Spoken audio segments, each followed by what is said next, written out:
Пистолет менен атып койгон экен. Ок сол көзүнө тийген. Көздү жарып өтүп, мээге барып токтоп калган оң жагына. Көзүнө ок атылып, ок баш мээде туруп калган. Базаркоргон районунда 61 жаштагы Жаран 48 жаштагы коңшусун пикир келишпестиктен улам көзүнө ок аткан. Бейтапка ок 1 метр аралыкка жетпеген жакындыкта атылган. Сол көздөн кирген ок баш мээнин орто бөлүгүндө туруп калган. Мындай оор абалдагы бейтапты кечээ Жалал-Абад облустук оорукананын нейрохирургия бөлүмүнүн жамааты сактап калышты. Ок сол көздөн кирип мээге кирген, мээнин ичин ушуп гематома деп коебуз, жанчып, эзип анан кан куюлган. Ок барып туруп, сол көздөн кирген ок оң жак мээнин ортоңку бөлүгүнө барып туруп калган экен. Ошол себептен больнойдун акыбалы өтө оор болчу, эс учунда жок. Сол жак колу буту иштебей келди бизге. Кечээ даярдап алып операция кылып, окту нейрохирургтар биз алдык. 2010 болду, баягы революция убагында бир аябай келген бизге мындай больнойлор. Бирок анда көбүнчө жана дроп менен тийип, теринин алдына гана тийип келген больнойлор болгон. Баш терисинин алдына алганбыз. Мынандай мээнин ичине кирген случай бул биринчи жолу катталып, биринчи жолу алып атабыз. Мээнин ичинен алып чыктык окту. Азыр эми толук түрдө биз толук кандуу оорулуу сакайды деп айткандан алыспыз. Бүгүнкү күнгө акыбалы стабилдүү. Бейтап өтө оор абалда болгон. Операция жалпысынан 3 саатка созулган. Ок баш мээден ийгиликтүү алынды. Ал эми сол көзү травматикалык октун жабыр тарткандыктан көрүү мүмкүнчүлүгүн жоготту. Учурда бейтап реанимация бөлүмүндө, абалы оор, бирок стабилдүү экендиги айтылат.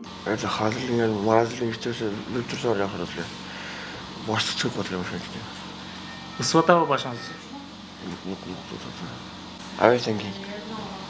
Абеттен кийин кайсыл жерде болгон? Үйдүн астында. Үйдүн алдында? Базаркоргондо? Парседе. Камчаткада. Бул сөөктү жара турган күчү бар пистолет. Өтө чоң бир мындай уникальный нерсе болуп эсептелет. Көп учурда ошол окту алып чыкканга чейин убакыт ооруну сактап калганга жетпей калат. Же болбосо окту алып жаткан маалда каза болуп калышы мүмкүн эле, же после операции, ушундай жана баш мээге операция салгандан кийин отек мозга деп коет, мээ көбөп кетип көп учурда адамдар каза болуп калышат да. Ошо аккуратно кечээ ошол окту алып чыгып, андан кийин азыр реанимацияда жатат. Больнойдун акыбалы бүгүнкү жакшы, бардык уже реакцияларга уже чувствиясы бар. Өзү сүйлөгөн сөздөр уже жооп бере баштады. Кудай буйруса акыбалы жакшы болуп кетет. Бир жаман жери эми ошол бир көзү аркылуу өткөн ок. Көздү толук менен бир көзү сокур болуп калды. Ок атылып, бул абалга келүүсүнө шарт түзгөн окуя 8 февралда Базаркоргон районунун Бешик Жоон айылында орун алган. Эки тараптан тең пикир келишпестик жаралып, ачуусу келген 61 жаштагы шектүү айылдашына карата ок чыгарган. Бул жагдай ден соолукка оор залал келтирүү беренеси менен катталып, шектүү камакка алынды. Пикир келишпестик балким ошол учурда